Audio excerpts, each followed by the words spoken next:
I kind of live by this motto that it's never wrong to do the right thing. As silly as that sounds, it's never wrong to do the right thing. And if I have to have a hard conversation and it's the right thing, then I need to kind of straighten up and have the conversation, right? So they're never easy. If you come to me when you're 3 and we provide you with a diagnosis of autism, we are going to make sure before you leave our care, you have everything you need for when you're 19, for your future, right? We're looking at what do you need in order to qualify for the med waiver? What do you need to be an adult that can be as independent as possible when you're 3? We wrap ourselves around the entire family and we look to the future. And I pride myself on that, as do all 215 of our employees. We aren't going to hand somebody a diagnosis and then say, good luck, right? Unfortunately, some players in the system, that's what their role is, to hand a diagnosis, but then they don't do the follow-up, and it's not in their wheelhouse. And that may be okay, but I don't agree with it. Welcome to On Board with Transparent Leadership. I'm Kendra Davenport, and this is an Easterseals podcast. I'm the president and CEO of Easterseals National, and I am so excited today to be joined by Beverly Johnson, Bev, as I know her, who is a health strategist and president and CEO of Easterseals Northeast Central Florida. Bev has extensive experience in community healthcare and acute healthcare with nonprofits, and she's been with us for quite some time. She's one of 70 of our CEOs across the country, hailing from Northeast Florida. And I'm so happy to have you with us today, Bev. Thank you. Thank you. I'm thrilled to be here today. I appreciate the opportunity. I got to know you really only this year. I mean, you and I have talked since I started my role 2 years ago many times, but it was really, I think, in planning my visit to see you and your affiliate, and then in the aftermath of that you and I have had a chance to talk. And one of the reasons, well, several reasons I was so eager to speak with you today is I think we have a lot in common. First of all, we're redheads, so go redheads. But also we are girl moms, and we're both CEOs. And I just have to admit, I just really like your style. I think your style mirrors mine, and I want to talk a little bit about that. So just jump in. One of the things, as you know, because I've talked about it publicly many times, that I think distinguishes a good leader from a great leader is their commitment to transparency. So can you talk about how you feel about transparency and how you imbue transparency, because I know you do, in your leadership style? Yes, absolutely. I agree with you. And I think, the biggest thing that comes to mind when we say transparency is two things, really. One, I don't want to be the only person at night laying my head on my pillow, worried about the people we serve or the work that we do, because it's not just me. It's an entire team of people. So if everyone's not on the same page and really rowing in the same direction, right, then we're not really getting where we want to be. So I believe that people need to be informed. And I believe that if you don't keep people informed, our brain tends to make things up and fill in the gaps, right? True. And I don't want anybody to ever feel something they shouldn't just because they don't have the right information. So I think the more honest you can be, the more transparent you are, the bigger team you build, the stronger team you build, and it leaves less room for kind of the noise, if you will. I think that's so true. And I think today, I think management, and I've talked about this with other podcast guests, so I'm eager to get into it with you. I think management today is harder than ever. While I think the pandemic brought about a lot of good, frankly, and really caused us to take a hard look at our quality of life and how working as hard as we do impacts that quality of life. At the same time, I think a hybrid workforce is a tricky workforce to manage. Maybe you disagree with me, but I'd love to hear your thoughts on that, because I think that's another area where transparency is so important. If you have a percentage of your employees who are fully remote versus employees who are in the office, 3 to 5 days a week, it's tricky. Can you talk about, just give me your thoughts on it and how you're managing? Yeah, that's a great question. And I think I'm managing it a little bit differently than a lot of people. I found that working remotely for us did not work well. It just didn't work well. It didn't work well for me. I feel I'm very relational and I need to be connected to people. And I think being in social service, a lot of us feel that way. And I could see and feel the communication starting to slide after a couple of weeks away. So we almost immediately, still in the midst of the pandemic, figured out a very intentional, strategic way to get people into the offices, into the buildings where they still felt safe. They could still voice what they needed, but to be face to face, or at least to be in proximity of each other, right? Not to be kind of just in these boxes that we were getting used to. And so we were pretty aggressive in coming back in person, if you will, pretty fast. And to this day, I don't have anybody working remote. Wow. Well, as We service are, providers, it's a little different. It's a little different. yeah. I don't disagree with you though. I think communication is evolving, and I struggle with feeling maybe I'm just part of a generation that really values that face to face much more than younger, Gen Xers or Gen Z or millennials. Um, but I have to admit, and I'd love to hear your thoughts on it. I feel for younger, more junior employees just entering the workforce, because I think a lot of what we learn about how to matriculate, how to engage, how to strategize, how to play the odds, how to deal with difficult people is learned by experiencing work with them.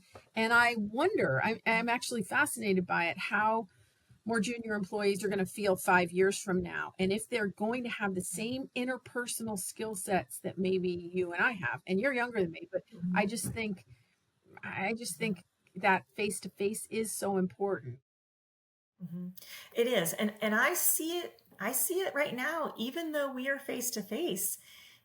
There's a struggle. There's a struggle in our community. There's a struggle in our workforce. There's a struggle within my own organization. People are afraid to have any kind of confrontation, and confrontation is not necessarily a bad thing. Any kind of disagreement, again, not necessarily a bad thing. These aren't bad words. These are healthy words to an extent, right? But we're not having them. And when you don't address the elephant in the room, when you're not honest and open, then the noise starts, right? And chatter starts, and then morale tanks. And, I think that I can, if every time I've had a problem with personnel, personally or peripherally, I can look back to, did we have the gumption to have a conversation? And the answer is usually no. Right. And I think, as you were talking, I kept thinking, I saw 100% agreement. And that's another of the skill sets that I worry is not being developed in more younger, more junior employees. And that is the ability to have a disagreement and not take it personally, or the ability to give someone the benefit of the doubt if they don't acknowledge you when you walk in a room, or they don't say hi back. She'll kill me for doing this, but one of my children reached out to me and said, I'm having a terrible day. And I said, oh my gosh, talk to me about it. Trying to put my empathy hat on in the midst of, what we juggle in our own jobs. And what it boiled down to was that someone had multiple times, in the span of a few days, not acknowledged her greeting, hi, how are you? Good morning, nothing back. And she was taking it really personally. And I said, you got to think about what that person's carrying. They might have a workload that far exceeds yours, or they might be under pressure, and you just can't take it personally. And I could see the wheels turning, but I wasn't getting there with Yeah. her. So Yeah. Well, I do think all of those things are tricky. And I wonder, as you were talking, I kept thinking social media, social media, social media. I think the propensity and the fear is that if I disagree too fervently with someone, they're going to take to social media, and right. and if not go public, then at least talk to my colleagues about what I've said or did. And I wonder if you thought the same. I think that's another thing that makes just working in today's environment more challenging. Yeah, I think it does actually. And it's, I hate to use the word gossip, but that's what happens, right? Then when we don't really lay everything on the table, we make assumptions and then we fill in the gaps and then we start talking to other people because no matter what, we're still relational in human beings, right? So somehow we seek the relationship, whether it's difficult or easy, somehow we seek it out. We've been doing this book study with a consultant in our area who's working actually with um, most of our county, most of the not-for-profits and the county government, and it's all about contextual leadership. And she's really funny. She's really funny. So she has a way about her for sure that helps us all kind of remove the angst a little bit. So what you were just saying, so your daughter has this context in her head that somebody didn't say hi to me. So somewhere along the line, she learned that if you didn't say hi to me, you must be mad at me, right? And that's her context. So our consultant says that's the committee in your head, right? That's leading to that conclusion. Is it fact or is it conclusion? So we ask ourselves all the time now, is it fact? Are they mad at you? Or did you make that conclusion? And what's the committee in your head saying? So we've gotten to a place in our organization where we can, not all the time, we're not perfect yet, right? But we can walk down the hall and go, okay, my committee just kicked off a meeting and I was invited front and center, right? So is it fact or is it conclusion? And it's kind of a stopgap to say, don't overreact, check yourself. It's good. It's good food for thought. Thank you. I think of you as being a very progressive leader and a risk taker. And I'm thinking in my head of several instances where I would say that was a risk. I think about the farm, for example. That was a risk. Yeah. You don't shy away from risk. Can you talk a little bit about what gives you the confidence to plow forward, to do things that maybe another CEO would be reticent about doing? And I don't, please don't misunderstand. I'm not implying that you don't think things through. I am. I'm actually acknowledging that you are a decisive leader who is a risk taker and very confident. Can you speak a little bit about what gives you the confidence to move boldly forward when you do, and maybe share an example of your boldness and confidence in action? Yeah, I can.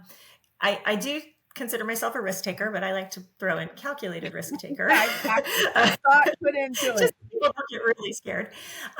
So I think sometimes it appears on the outside that maybe I might jump in with 2 feet and it may not be as calculated, but I'm constantly thinking of what's plan B, what's plan W, what's plan Z, right? I always have a backup plan.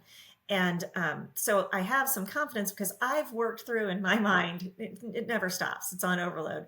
I've worked through, if this doesn't go this way, how can we salvage it? How can we go that way? You know, I had somebody ask me one time to describe a time when I had failed. And my answer, I didn't want to say it because it sounds so, I can't even think of the word, bad. But I said, I don't fail. And the reason I don't fail is because I learn from the things that don't go right. Plenty has not gone right. But if I don't correct and I let it go and I don't do anything about it, then I've failed, right? So there have plenty of things that have not gone exactly as I've In the way you wanted or perceive it, hoped. right? It's in your mindset, is what you're Right. saying, I think. So then I better correct it immediately. So if I learn and I don't do it again, Yeah. then I think it's a success, right? It was a life lesson. So I think that gives me some confidence. But what really gives me confidence is I don't walk alone. I build relationships everywhere I go. And so I wouldn't, for example, have bought the farm had I not known that I had people walking alongside me that could dream the dream with me and that would help me actually realize that dream, not just purchase a 16-acre rural piece of property that sits in what will eventually be the middle of our county, right? It was all very calculated, but I had so many conversations and so many supporters in those actions that it made sense. I think the biggest kind of barrier to moving forward for people is the what if we don't succeed? It's the fear. It's the Well, fear of the it's unknown or fear, fear of being right? judged. No, I completely agree. Can you just give our listeners a little context of what the farm is And I Sure. don't doubt for a second that you had a lot of people walking beside you. You're that kind of leader. You don't do things in a vacuum.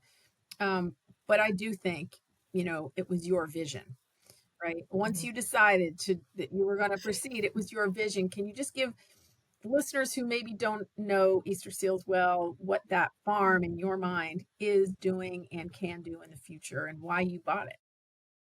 Absolutely. So the farm is 16 acres in our community in a fairly rural area of our community. And it was a for profit horse boarding stable and a riding academy prior to us purchasing it. There was a very small not for profit on it that served individuals of all ages and veterans with disabilities. And we partnered with that not for profit and we supported them. I had been involved with that property for 15 years and the various services that went on there. So I knew the property very well, and a lot of people that supported it. And when the opportunity came up to purchase it, to be honest with you, I said no about 15 times before I decided to say yes because it wasn't right. My vision hadn't become clear enough yet for me to take the risk, if you will. But what happened that led me to kind of pull the trigger, if you will, we had an opportunity in front of us because we listened very carefully, right? Like I think all leaders should and do, all great leaders within our organization. We listened to our constituents and we'd heard time and again, our kids don't have a place to go. Our kids don't have a school that supports them well. Our kids miss out on recreation activities. There's just so many barriers. So when I look at the property, I look at it for what was there and what we could continue, which was therapeutic riding and some very traditional services. But I looked at the property as a place for our kids to own. So I kind of flip the narrative, if you will. Our children oftentimes have to fit into the community, society. There's so many barriers for them. And nobody gets it unless you walk in those shoes, right? Nobody gets it. So I wanted to create and develop a place where our kids could invite the community in and there would be no barriers for anybody. And so it was this vision of a beautiful place where our children could thrive and they could grow and they could show the world that it doesn't take that much. You really just need to be aware, empathetic, forward thinking. Come join us on our property. Don't force me into somebody else's world. So that's kind of was the driver for the property. Having been there, I can attest it is a special Mhm. place where you can feel the energy and the positivity. So kudos and congratulations. I can't wait to follow it and see what you Thank do you. with it to build it.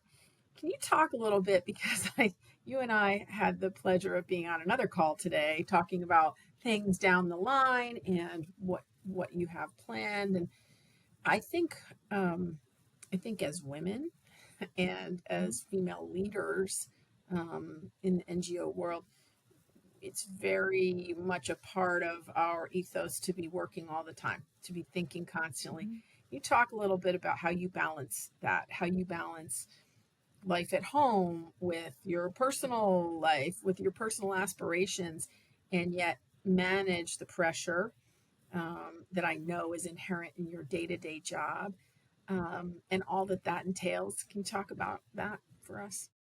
Yeah. So I think probably like most women in leadership, I get my energy and my passion and my desire to really be the best from fighting the good fight, whether it's mama bear mode when you're talking about your kids or that being that advocate when you're talking about the people that we serve. Or I've always been that person that anybody I've seen struggle or wronged, I'm right there. Like I want to fight the good fight with somebody, right? I want to walk side by side with you. I think I'm energized by the small wins. I'm energized by just connecting people because I think together, I don't have all the answers by any means. I talk a lot. And so I know a lot of people and I can connect people. And that's no skin off my back, right? It's phenomenal. It's easy. I enjoy doing it. And the amount of people that come back and say, oh my gosh, you X, Y, or Z, I didn't do that. I introduced you to somebody that did that, right? I'm kind of a convener. And so I think I draw energy from that. How do I balance things? I work at that every day. I will tell you, I'm not great at it. I'm not um, that self-centering person, right? You can't get me to a yoga class, but I run, I exercise. Shocking, it's those high energy things, right? But that's how I really kind of keep my sanity, if you will. Is I spend a lot of time being active. My I've always lived on the coast if it's not been in Florida, which has been most of my life, but I get kind of my peace, if you will, from the water. So being out on a boat or paddleboarding or in the ocean, scuba diving, whatever. If as long as I'm near water, I kind of have that sense of grounding. And it's remembering to do all of those things. Certainly, there's weeks where I don't do any of it, and then there's weeks when I'm pretty impressed because I got up an extra hour early and I actually went out and went for a run and I felt great. So it's a constant juggle, and it's a constant that I work at. I get it more than you know. And I couldn't agree. I love the descriptor you used for yourself as a connector because you are a connector. Um, and you're clearly, I've watched you in action. You're clearly someone who draws that energy from other people. Um, is there somebody in your network, in your day to day, that you have learned from recently, and who you have actively sought out, maybe because you do learn from them, or you do get something from their energy or what they are bringing to the table that motivates you? Absolutely. And, it's funny, kind of like you talking about your daughter, she'd probably be mortified if I told this story, but one of my colleagues, in my office, there's kind of three offices in the back, and we jokingly call it the cul-de-sac because it's the turnaround in the office. It's a dead end, right? And one of my colleagues, she's our vice president of philanthropy, and she's a 25-year employee at Easterseals, and she's grace on earth, in my opinion.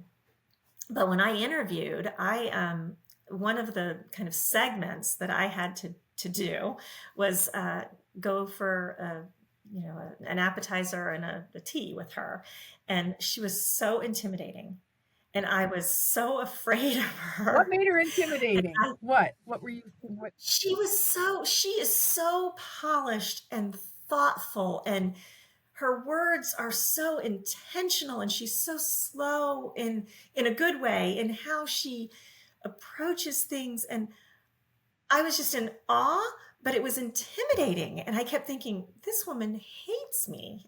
How would we ever work together? She doesn't like me. I'm a lot sometimes, right? I know that.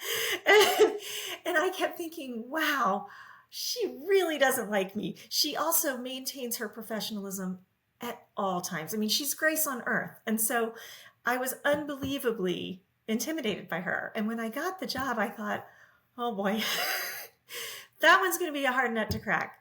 I will tell you, she's in the cul-de-sac with me. She has the office to the left of me. There's not a day that I don't go into her office seeking guidance, advice, leadership. She is a calm in my storm. She's grace on earth, and I tell you, she's my person. Everybody has somebody they can go to bounce things off of. We can be in the midst of chaos. You know what it's like running a not-for-profit, right? Sometimes things are up, sometimes things are down, sometimes everything's coming at you. And she's just that breath of fresh air that says, have you taken care of yourself today? And half the time it makes me want to laugh. And sometimes I do, but that's just what I need, right? She never gets ruffled. And I aspire to take on so many of her characteristics. That's a Amazing. great story. Flip that. Let's talk about what we talked about at the very top of this conversation, and that is the fact that people shy away from difficult conversations, because I think you and I share some of the same genes. We don't shy away from difficult conversations. Can you talk about it or give an example of a disagreement you had that you found particularly challenging and how you mitigated that, how you got through, and did you land where you wanted to, or did you have to, regroup? Yeah, that's a great question. Yeah, I think the hard conversations, I don't shy away from them, but I still don't think they're easy. And I hear people say a lot, how come they're so easy for you? Oh, they're difficult. I still get a knot in my stomach. I still have to take a deep breath, but I kind of live by this motto that it's never wrong to do the right thing. As silly as that sounds, it's never wrong to do the right thing. And if I have to have a hard conversation and it's the right thing, then I need to kind of straighten up and have the conversation, right? So they're never easy. Um, the one that haunts me, I'll give you my big one. The one that haunts me, we had a meeting one time. So we do virtually all of the autism diagnostics in our area. We do all of the evidence-based diagnostics. We kind of describe ourselves as a disability services organization. So if you come to me when you're 3 and we provide you with a diagnosis of autism, we are going to make sure before you leave our care, you have everything you need for when you're 19, for your future, right? We're looking at what do you need in order to qualify for the med waiver? What do you need to be an adult that can be as independent as possible when you're 3? So we wrap ourselves around the entire family and we look to the future. And I pride myself on that, as do all 215 of our employees. We aren't going to hand somebody a diagnosis and then say, good luck, right? Unfortunately, some players in the system, that's what their role is, to hand a diagnosis, but then they don't do the follow-up and it's not in their wheelhouse. And that may be okay, but I don't agree with it. I feel like if you're going to take on the responsibility of providing a diagnosis, please set the family up for what's to come. So I was in our boardroom with the executives from a health system that we work very closely with, and unbeknownst to me, they had decided that they were going to go into autism diagnostic services, and we literally are about 1,000 yards away from each other. and it was just kind of dumped on me, first of all, in the meeting. And that took me by surprise because we're partners and we have a great relationship. We're good partners. But there was an individual in the room that didn't see value in that was fairly new to the table, if you will. And I was taken back and I kind of reacted. And that was my first mistake. I reacted and then she pushed back on me hard. And then I got a little bit passionate. She pushed back even harder. And then I had to define why we were different and that I believed wholeheartedly in the way we did things and that we did it correctly and that just giving a diagnosis was not appropriate. And then I offered and volunteered to partner if they wanted to provide diagnoses, to provide case management, but I didn't want those clients to leave that facility with questions, right? And it didn't go well at all. Did not go well at all. And I lost my temper a little bit. It wasn't bad. I've been in places where people have lost their temper far worse, but for me, I felt like I was completely out of line. And the meeting ended, and it ended somewhat abruptly. The individual that I was kind of in confrontation with walked out. But the leadership of the healthcare system stayed in the room. They know me very well. But there was a meeting after the meeting, and what it came down to was they realized I was coming from a place of passion and caring about our clients and worried about their future. The individual that walked out thought I was basically saying, you can't diagnose, we diagnose. And she made the comment, there's enough people in this community that need diagnoses. I don't know what your problem is. That's why I kind of lost my temper, because it just give our community what they need, not what's convenient for you, right? And I just thought it was a bad business decision on their part. So that still haunts me because I don't feel like I put my best foot forward. I came to terms with the leadership team, and they kind of understood where I was coming from, worked forward. They ended up never going into diagnostic work. It's not easy work. It's not reimbursed on a level that will break even. I warned them against it. I said, really, if you don't have to do this, I wouldn't go halfway in, because halfway in isn't even going to cover your costs. Let us partner. And it was really more about, don't come in and spring this on me. Partner with me. We're here to be a resource, right? And so it took that was probably 5 years ago, Kendra, and I So still you think still about think that. about it. Yeah, That yeah. Thank you for, first of all, for sharing. Honestly, I didn't think you'd give us an example that was that contextualized. So thank you.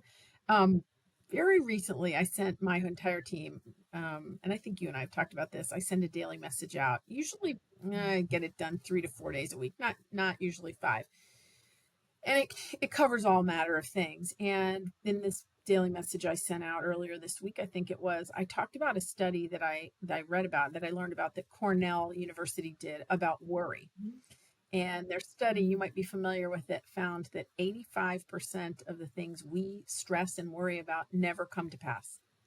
And that the other 15% of the things we are so consumed worrying about, we admit, at least the people in their study admit, to handling better than they thought they would. So I think it goes part and parcel with what you said. Anyone who I think is intent on leading, or is in a leadership position and cares as much as you clearly do about the work you're doing, the mission, the people you're serving, you tend to beat yourself up when things don't go right. Um, and we worry. So managing that worry, I think we covered. But what I want to get at a little bit is where you go for advice.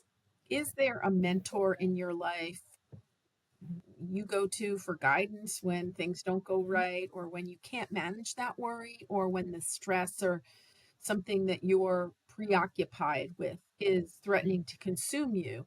Or, maybe things aren't going badly, or there isn't something you're stressed about, but you go to them for advice on your next steps. Or anybody come to mind? Yeah, actually, yes.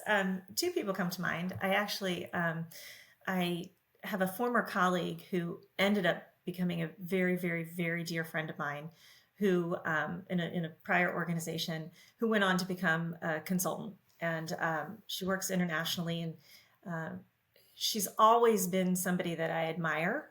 She came kind of from a fundraising role and world when I met her, and has morphed into certainly an advancement expert, but also a really strong leader, and with a really strong moral compass. And she's my go-to in terms of, hey, I have a question about this. Can I run this up the flagpole? What would you do in this situation? And I don't always take her advice as gospel, but we talk it out. And I think that's the piece that really helps me, is that we can have intelligent conversations about what's going on, whether it's in my organization, she's seeing something in the consulting world that may help me. So maybe she doesn't have the direct experience, but she's helping an organization through something.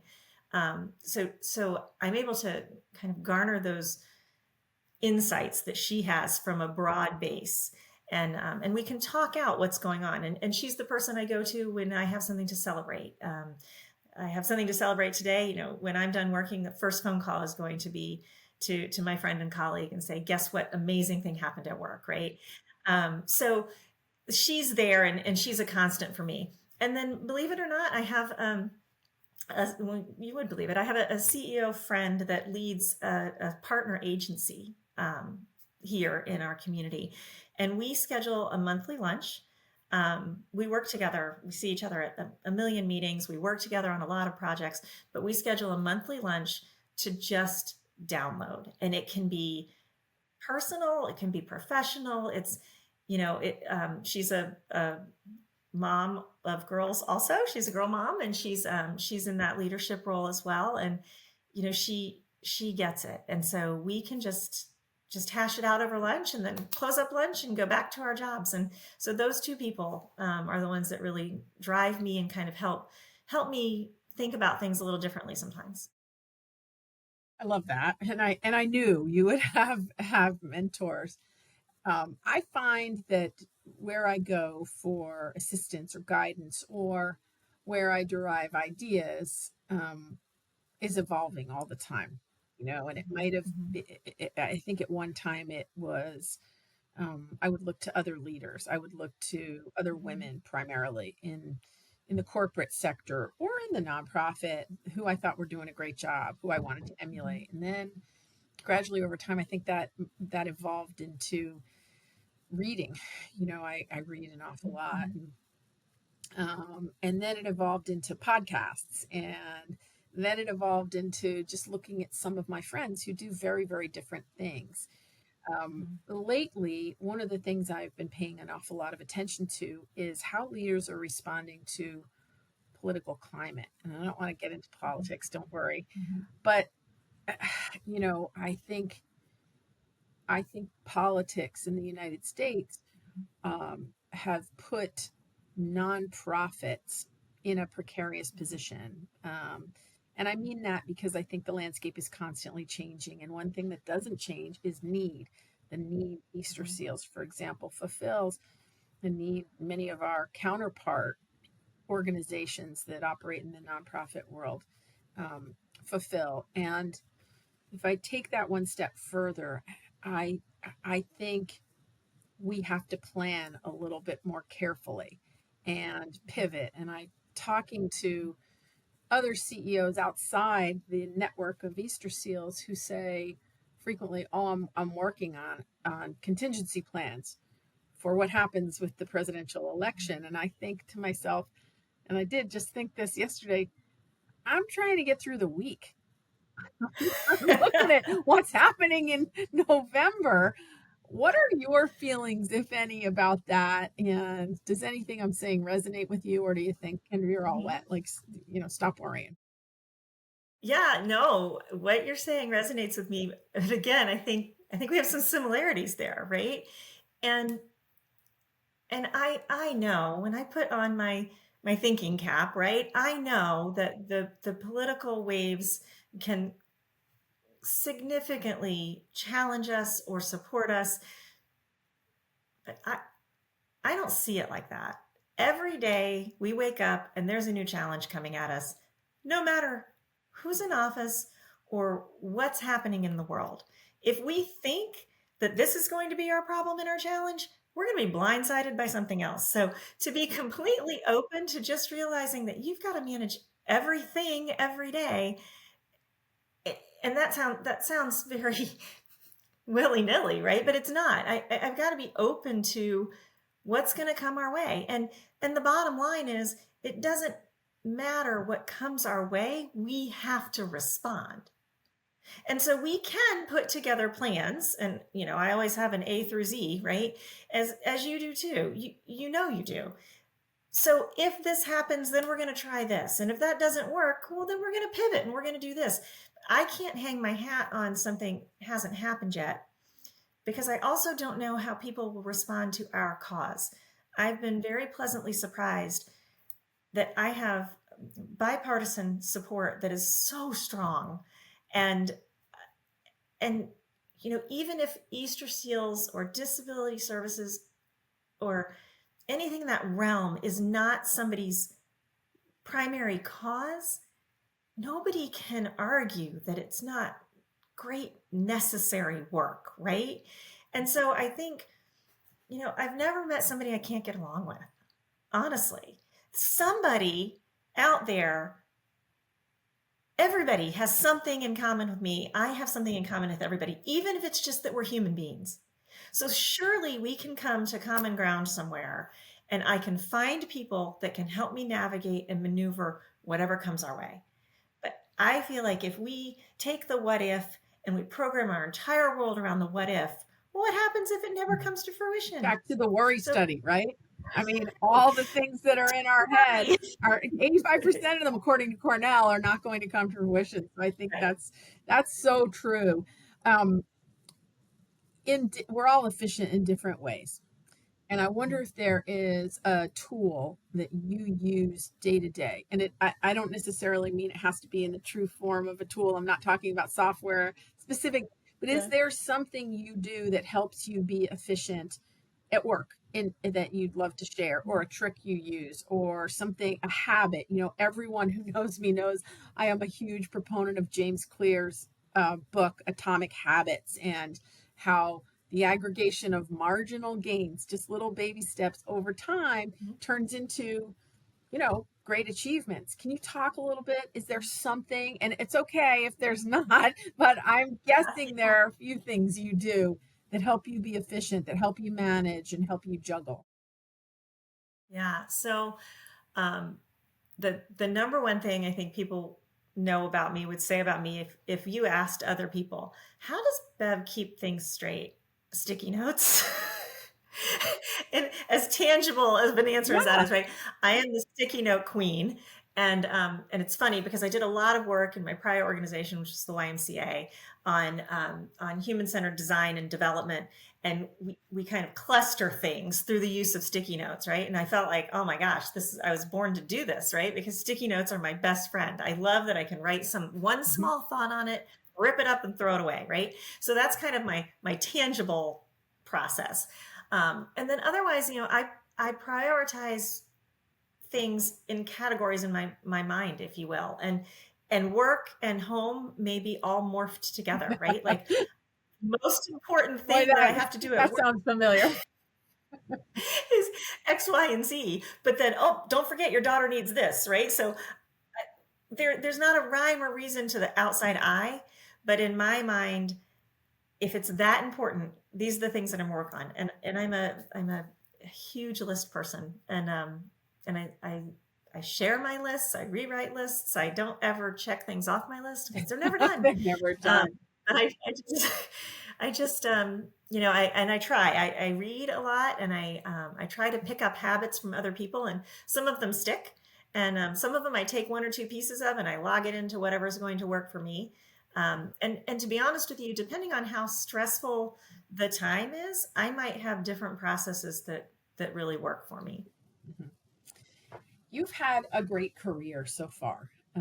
You've done an awful lot. You've worked for terrific organizations. You mentioned the Y, um, very similar in many ways to Easterseals.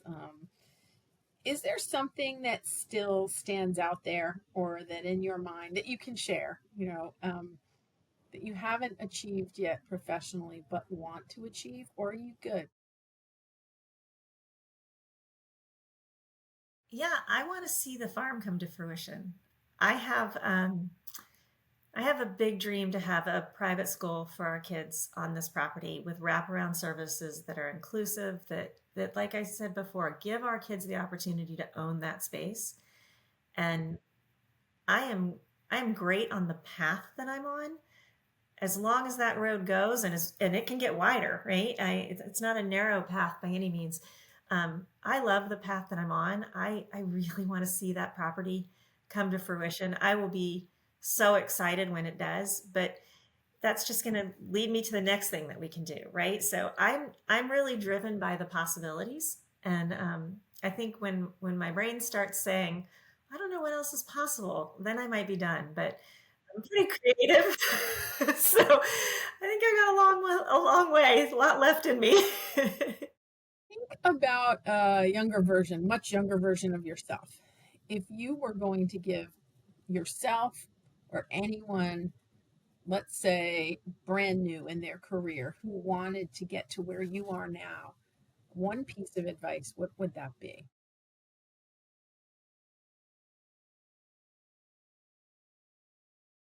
I think it would be two things. One, don't be afraid to ask for conversations with people that you admire. When I first started my career, when I was very young, I was, believe it or not, I was very shy. And I would rise to the occasion. I would answer the call if you asked me to, but I was very hesitant to put myself out there and really approach somebody that, in the hierarchy of things, right? And the time that I grew up professionally, right, when I was very young starting out, I was intimidated by the leaders in our organization. They weren't very approachable. And I also worked in academia, and I worked in for-profit healthcare. And it's still a little, it's a little intimidating sometimes. So I would say to myself, muster up the courage and ask for the conversation. And because I know now people want to help shape and mold young people, right? I didn't know that then. So I would say that. And then I would also say, you got to hustle, and don't be afraid to hustle. And the more you hustle, the more people might actually want to talk to you, right? So great advice. That's my advice. Great advice. Is there anything else you want to share with our listeners? I've got one more question for you, but okay. Anything? No, I think, I think this network of Easterseals, this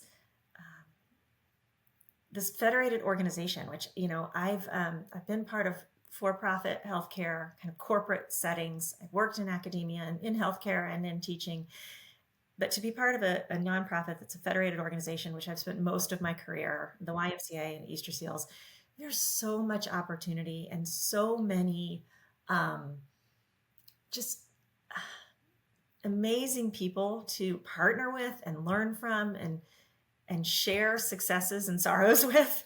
And I think just the opportunity to build the relationships that I've built, and even just the 7.5 years that I've been here, amazing. So, that's a long time, Bev.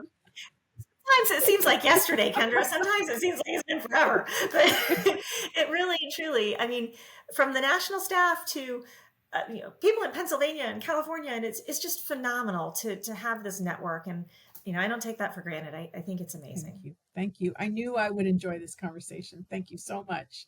We like to end our episodes with an Ask Me Anything segment, so stick around for that. But before we do, I want to ask Bev just one more question. And anyone who knows me knows I'm an insomniac, and I read a lot, and I'm always looking for the next best book to read. In a leadership context, though it doesn't have to be, if it's something that you're just enjoying for pleasure, can you share with us anything you're reading or you've read recently that you think is a great read for anyone in a leadership position or at work, or just that you just really enjoyed? Yeah. So I mentioned earlier this contextual leadership work that we've been doing across our county, and the book is called Trade Up.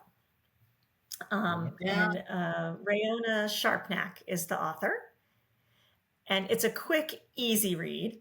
It really is a quick, easy read. There's times when I kind of get jumbled in how it's presented, because it's a little Dr. Seuss language, as I call it, because it's all about how we want to be, right?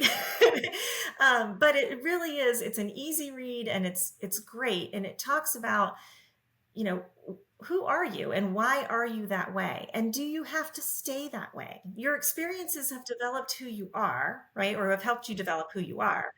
But that doesn't mean you're locked there, right? So you can be whoever you want to be. So Trade Up is the book that I've spent a lot of time in lately, but I just ordered one, and I knew you were going to ask me this question. I haven't read it yet, but it comes highly recommended. It's called The Leadership Challenge. Just ordered it. It's sitting on my desk. It comes highly, highly recommended by my mentor. So that's next on my list, is Leadership Challenge. Great. Thank you. I'm putting it on my list. I just wrote it down. Appreciate so much your time today, Bev, and your candor. This has been a pleasure. Thank you. It's been fun. Thank you. I appreciate it. Here's a question from a listener. They say, Kendra, there's a common saying, the only thing that's constant is change. And even though that's a constant, it can feel like a challenge for the majority of teams in my company. There's a constant start and stall. How do you nurture resilience in your teams amid what I describe as utterly calamitous? Laugh out loud. I think sometimes we get in our heads and we think things are worse than they actually are. And when nurturing resilience in a team, you've got to constantly tell them, nothing's as bad as it seems. Failure is never final. Success is, never constant. I think that's the wrong analogy. I've got the words wrong there, but you get what I'm saying. You got to work every day. And there are good days and there are bad days. One thing I do know I say all the time is every day is not a good day, but there is good in every day. And I think inculcating, imbuing that in your team takes mentioning it constantly and demonstrating it that the sky isn't falling. One of the things that I am very cognizant of as a leader is my temper, my demeanor impacts to a large degree the way my team perceives how things are going. And so if I look and seem and act panicked, the team is going to think that I am panicked, and then that calamitous is going to become larger than it actually is. Taking bite-sized pieces, taking the good with the bad, recognizing that not everything is going to go right all the time, and sharing that. Saying we're not where we need to be, but here's the progress I regard us as making. This is what I'm seeing. And recognizing the small wins, I think, is absolutely essential to developing resilience in your team. Also, learning from your mistakes, sharing your mistakes, sharing in a vulnerable way that you don't always get it right, that you've come back from mistakes, that things haven't always gone the way you wanted, and yet you bounce back and you go forward. Just yesterday, I had a one-on-one meeting. I do those with my team once a year. Every one of my team has the pleasure of spending 30 or 45 minutes with me and just talking about them, talking about their goals. And the individual said, can you talk to me? One of the questions he had was, can you talk to me, Kendra, and tell me how you became a CEO? What do I have to do to get to that? And I think one of the big things is you can't let the small stuff weigh you down. You have to keep pushing.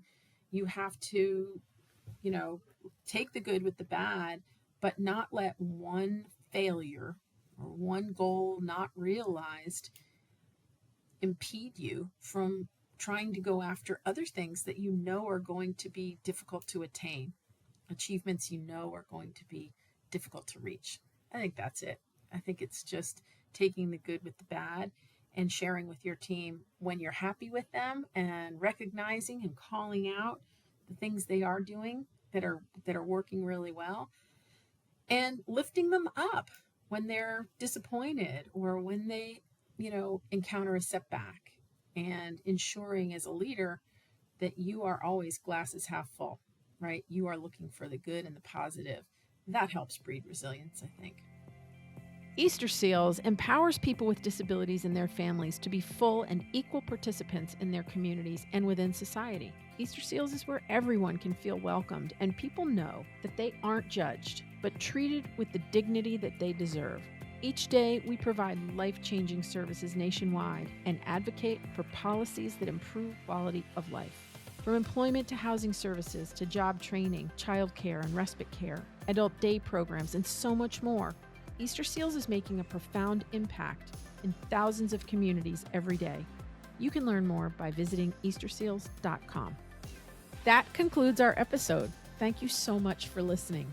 If you like what you heard, be sure to write a review, like and subscribe wherever you get your podcasts, and be sure to join us in the next episode as we discuss how we can all get on board with transparent leadership.